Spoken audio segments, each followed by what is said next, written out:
Kalau kami melihatnya memang ini hal sosialisasi dan edukasi mengenai isi dari Omnibus Law itu yang harus segera didorong dan disosialisasikan secara masif, cepat, dan benar. Karena banyak sekali informasi-informasi yang juga mungkin kurang tepat dan misleading yang ada mungkin di sosial media, di WhatsApp group dan yang lain-lain. Ya memang kalau kita lihat kita harus melihat Omnibus Law itu secara keseluruhan. Ya kalau dari teman-teman serikat buruh ada yang melakukan demo, ya kita harus hormati itu. Tapi yang ini saya sampaikan sebetulnya antara kepentingan dunia usaha pengusaha dan pekerja itu kan sama, saling membutuhkan.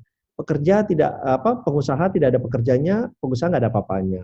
Pekerja tanpa ada pengusaha, siapa yang kasih kerja? Itu yang pertama. Jadi kepentingan ini sama, saling-saling ingin meningkatkan kesejahteraannya masing-masing dan saling berkaitan dan saling membutuhkan, ya. Yang pertama. Kedua, yang ingin saya sampaikan, aset terbesar dari pengusaha itu apa sih? Itu adalah SDM-nya, adalah sumber daya manusianya. Nah, jadi kalau sumber daya manusia itu sangat baik, produktif, tentu kita ingin kita jagain selalu gitu. Dan kita ingin majukan, kita ingin dorong supaya bersama-sama tumbuh dengan dunia usahanya, dengan pengusahanya. Jadi kalau kami melihat sih ini semua saling membutuhkan, apalagi mereka adalah aset terbesar dari perusahaan. Oke. Nah, kemudian sebetulnya juga salah satu tujuan dari UU Ciptaker ini adalah menciptakan lapangan kerja begitu sesuai dengan namanya. Nah, kemudian dari pengusaha sendiri melihatnya seperti apa sih potensi penyerapan untuk tenaga kerja melalui undang-undang ini? Ya memang kan kita juga mendengar lah, ya ini kan sedang masa pandemi gitu ya, COVID-19, mestinya undang-undang ini nanti aja dibicarakannya. Nah, kalau kita harus lihat juga bahwa pembahasan dari undang-undang Cipta Kerja ini kan bukan hanya 1-2 bulan, tetapi berbulan-bulan yang cukup panjang, dari bulan Februari sampai baru disahkan pada Oktober, awal Oktober ini. Nah, sehingga ini yang memang sebenarnya kita harus sudah lakukan dari dulu kala. Kalau tidak nanti kalau kita tidak lakukan ini sekarang, ceritanya akan sama seperti dulu lagi. Begitu nanti investasi ada, maksudnya ke negara-negara tetangga kita lagi seperti ke Vietnam, Malaysia, Thailand. Karena harus diingat kita juga we are competing with our neighboring countries. Kita nih berkompet dengan negara-negara tetangga kita terutama di ASEAN dalam rangka menarik investasi masuk ke ASEAN gitu.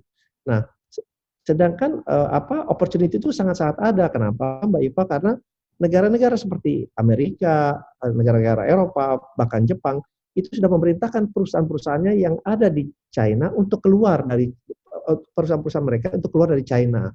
Di Amerika saja sudah menyampaikan ada 1.000 perusahaan yang mereka sudah perintahkan untuk keluar dari China.